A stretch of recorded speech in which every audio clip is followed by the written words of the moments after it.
Eh bien, bonjour Félix. Bonjour Frédéric.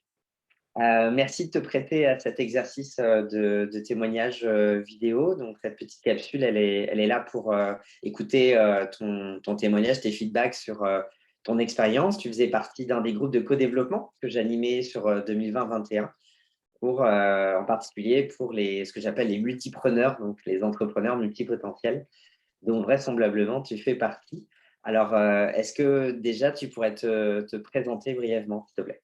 Oui, avec plaisir. Donc moi, je suis Félix Nicolon, j'ai 34 ans, je suis entrepreneur depuis l'âge de mes 18 ans. Donc, on va dire serial entrepreneur. Et actuellement, je suis chef d'entreprise dans le digital. Ok. Voilà. Et alors, sur le format du co-développement, tu as eu tout le loisir de pratiquer pendant les 5 séances tous les 2 mois. Qu'est-ce qui t'a plu en particulier dans le processus du co-développement? Alors, ce qui est intéressant sur le processus du co-développement, il faut savoir qu'au début, ça peut paraître un peu contre-intuitif parce que c'est très cadré, réglementé, mais finalement, ça favorise pas mal l'écoute de chacun. Il y a le côté aussi effet miroir qui est intéressant avec les autres. Donc, le fait de se contraindre finalement un format permet de donner une matière un peu différente à une discussion où on a tendance à donner des conseils tout de suite, à moins être dans l'écoute. Donc, l'approche vraiment codev, je trouve que ça a transformé un petit peu la manière de communiquer au sein d'une équipe par rapport à une problématique spécifique, quoi. Hmm. Et d'ailleurs, est-ce que ça t'a donné envie potentiellement de mettre ça en pratique dans ton entreprise? Alors, effectivement, c'était un sujet qu'on a testé aussi dans le cadre de l'entreprise, notamment sur des réunions un peu clés stratégiques pour se laisser le temps de parler, parce qu'en fait, on s'est rendu compte qu'aussi dans les réunions, il y a souvent quelqu'un qui va prendre le lead de par sa facilité aussi à discuter. Et le fait de donner un peu des règles du jeu en disant, voilà, il y a un consultant, enfin, il y a des consultants, il y a un client, ça offre une intelligence collective qui est intéressante pour prendre des décisions ou débloquer des problématiques aussi qui peut être concernant quelqu'un, etc. Donc non, effectivement, j'ai pu avoir l'occasion de le pratiquer dans le cadre pro et c'est très intéressant comme approche. Et avec des résultats? Oui, alors surtout l'impression que chacun, finalement, quel que soit son rôle, ait participé pour avoir aidé à la réflexion. Donc là, on plus focus forcément sur une problématique d'une personne, mais dans un temps, mine de rien, assez restreint, on a réussi à obtenir des choses intéressantes et le retour de la personne, en l'occurrence, qui était le client, était plutôt très satisfait de cette approche-là et on allait peut-être plus loin que ce qu'on aurait pu aller dans une simple réunion où l'écoute aurait été peut-être moins présente, quoi. Hmm. Super. Ouais, c'est chouette ça. Et est-ce que c'est suite justement aux expériences ensemble de groupe de codev ou c'est quelque chose que tu avais fait avant?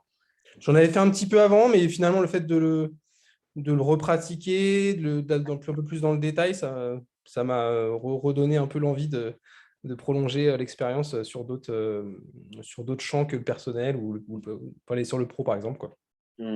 Ok. Alors,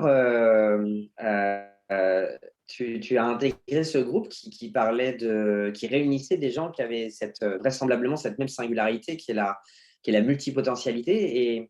Et donc, en quoi le format co-développement, ça a pu te faire progresser, toi, personnellement, sur ta multipotentialité?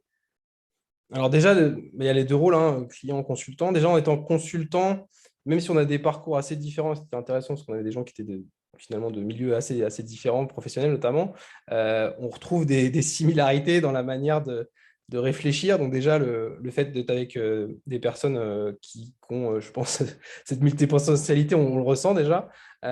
Et puis, l'effet miroir du codef qui est quand même très efficace puisque le fait de se mettre dans un cadre codev, on a un effet miroir qui est assez important. Donc, ça permet déjà de prendre du temps pour réfléchir à ce sujet-là avec d'autres personnes dans ce cadre-là.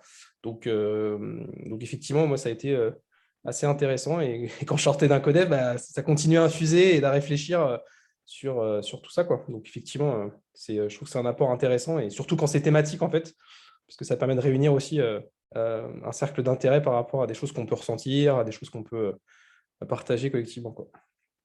Et le fait de se retrouver dans un groupe où tout le monde est câblé un peu de la même façon, ça fait quoi? Ça fait, enfin, c'est agréable finalement de se dire, ah, tiens, finalement, il y a des gens qui pensent comme moi sur certains points, enfin, la manière d'aborder les choses et puis aussi la difficulté à potentiellement canaliser aussi cette envie de faire plein de choses. Donc, et on voit que chacun va l'exprimer, a aussi des difficultés différentes dans la manière de définir son métier, dans la manière d'aborder une problématique que chacun va retrouver à différents endroits. Mais finalement, il y a beaucoup de points communs sur la manière de réfléchir. Donc c'est assez intéressant comme approche, quoi. Ok. Donc, j'ai animé ces différentes séances de Codev du mieux que j'ai pu parce que c'était pas toujours facile de canaliser justement toutes ces personnalités et toute cette abondance d'idées.